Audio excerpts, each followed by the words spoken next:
Money lessons to teach your children. Most parents have essential conversations with their children about things like sex, alcohol, and drugs. They instruct them on driving and even impart some life skills. However, one subject that is constantly omitted is money. It can be challenging to talk about money with children, especially when parents feel unqualified to teach their children about it and worry that they won't teach them the right lessons. Beth Kobliner, the author of How to Make Your Kid a Money Genius Even If You're Not, offers some guidelines for parents when talking to their children about money. These regulations, according to Kobliner, are more like reminders. The idea is not to be a financial drill sergeant for your children, but rather to keep them in mind and teach them when the chance arises. The majority of learning occurs in naturally teachable times, as Kobliner asserts. So here are some guidelines to help your child become an expert with money. The first, start earlier than you expected. According to University of Wisconsin-Madison experts, many 3-year-olds are capable of understanding economic concepts like value and exchange, albeit in a relatively simple manner. They can delay gratification and make decisions at this age. Children at this age are eager and intelligent, sometimes more so than we know. When they are young, especially when playing, it might be an excellent time to show them where money originates from and how to use it to buy things. This can aid in their comprehension of the value of things and the idea of money. The appropriate age to introduce the idea of patience is now. The marshmallow test is a well-known experiment where young kids were given a marshmallow and told that if they didn't eat it right away, they'd get another marshmallow. It's interesting to note that throughout the course of decades-long investigation on this group of children, researchers discovered that those who waited for a second marshmallow became substantially more successful adults. They generally had stronger relations, had better grades, and made more money.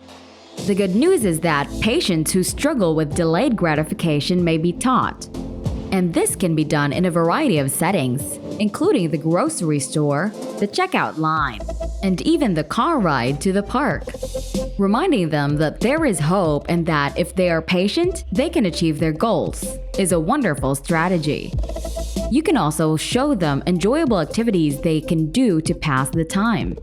Whether it's for a specific purpose like purchasing a pizza or taking a trip to the water park, this might be a fantastic age to start saving money together. Teaching the value of saving money by actually doing it together can be a fantastic teaching strategy. The second, ensure that it is age-suitable. Kobliner asserts that it's critical to adjust the message to the age level of the children. A simple but effective strategy to lay the groundwork for sound financial habits is to teach preschool-aged children that money has worth, where it comes from, that it can be used to buy things, and to start developing the habit of saving. Teaching an elementary school student about opportunity cost and how they occasionally need to skip buying the daily bag of Doritos in order to save money for the toy they want.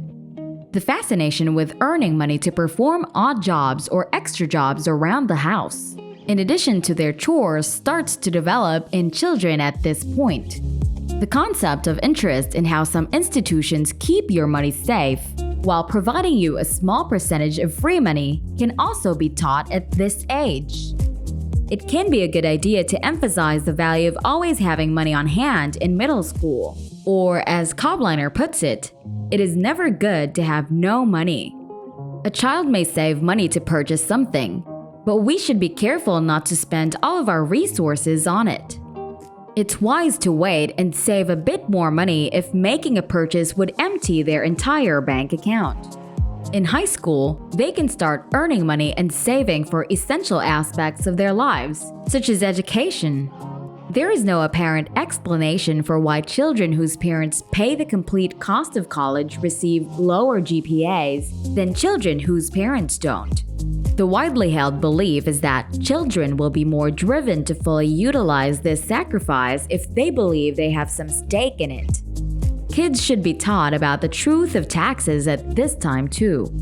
It's a good idea to explain to kids why their checks will be lower than expected, because this is the age when they start working and get paid.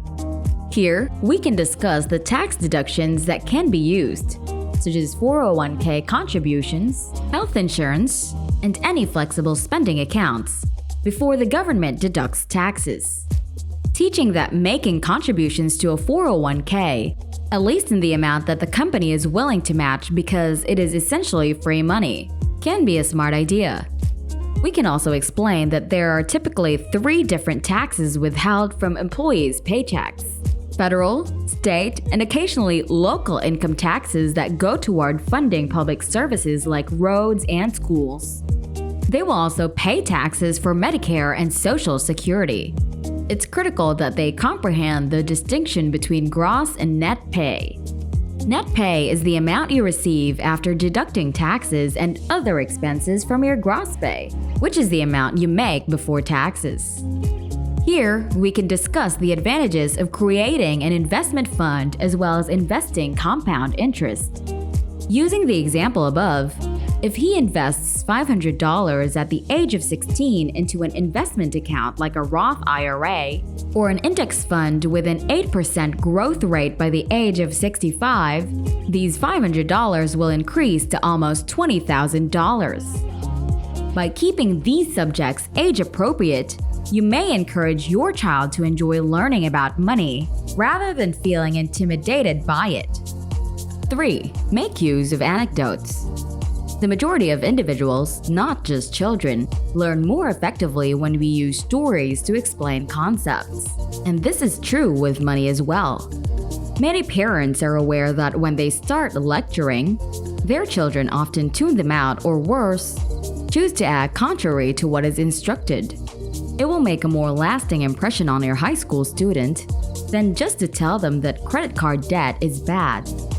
If you tell them about a buddy who couldn't get an apartment to live in because she ranked a lot of credit card debt from over-shopping the year before.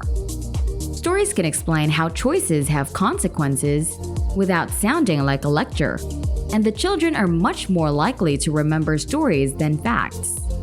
The 4th, put real numbers in. Examples are easier to recall than abstract ideas. A child is less likely to remember that it's necessary to save money for retirement if they are told that if they start saving $300 per month for retirement at the age of 18 and continue until they are 65, they will have amassed over $1 million. The phrase $1 million invariably gets the attention of high school students and reinforces their understanding of the significance of retirement savings. There is a fantastic free calculator that will assist you in computing compound interest based on interest rates, quantity saved, and time if you are unsure of where to acquire your numbers. Investors.gov is a government website, and no, it is not sponsored. I just really enjoy the tool for figuring just how much any investment will grow in value over time. 5. Don't divulge too much about your financial history.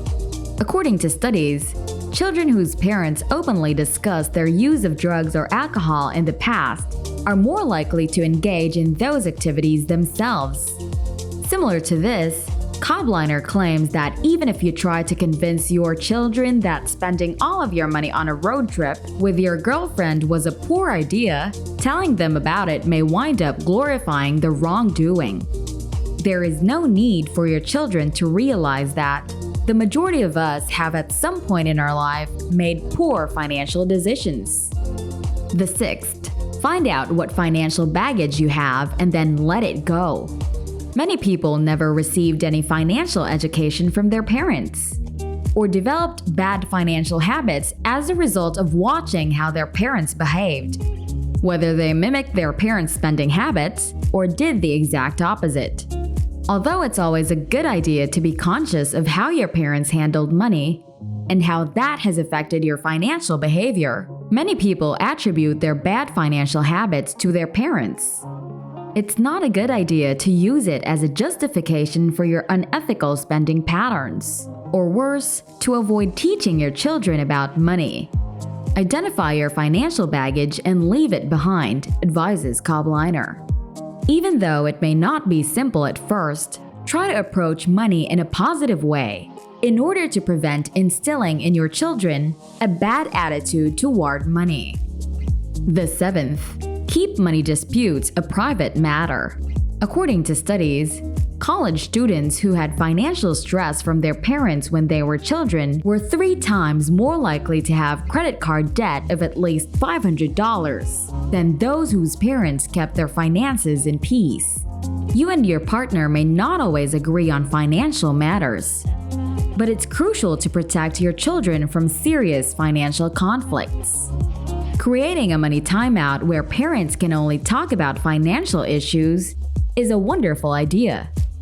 If the topic is connected to the children, for instance, you may just tell them, "We're not sure about paying for it yet. We'll discuss it and come back to you."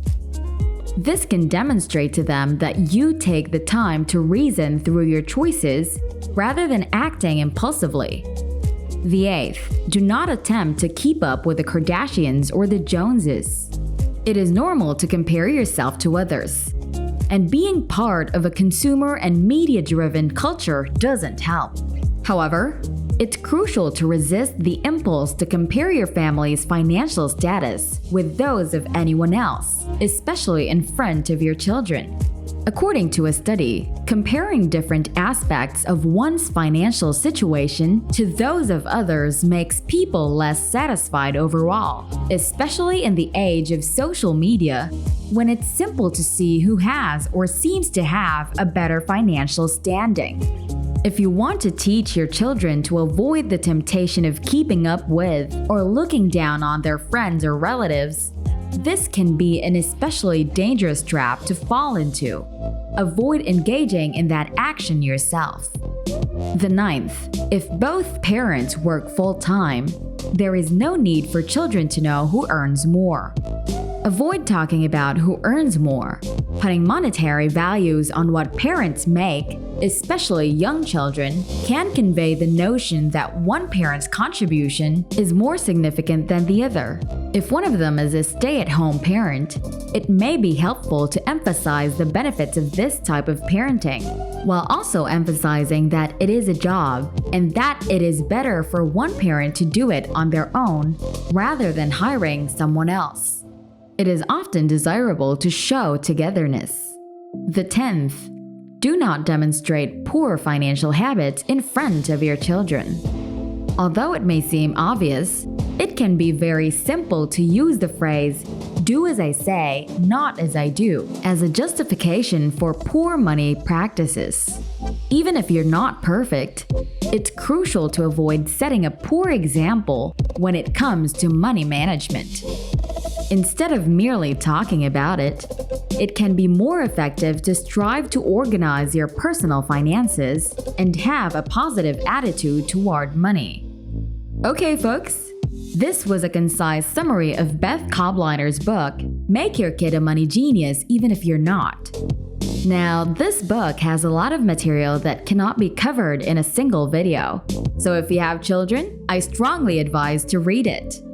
Now, let me know in the comments which principle from this book spoke to you the most, and what suggestions you have to help youngsters learn about the topic of money.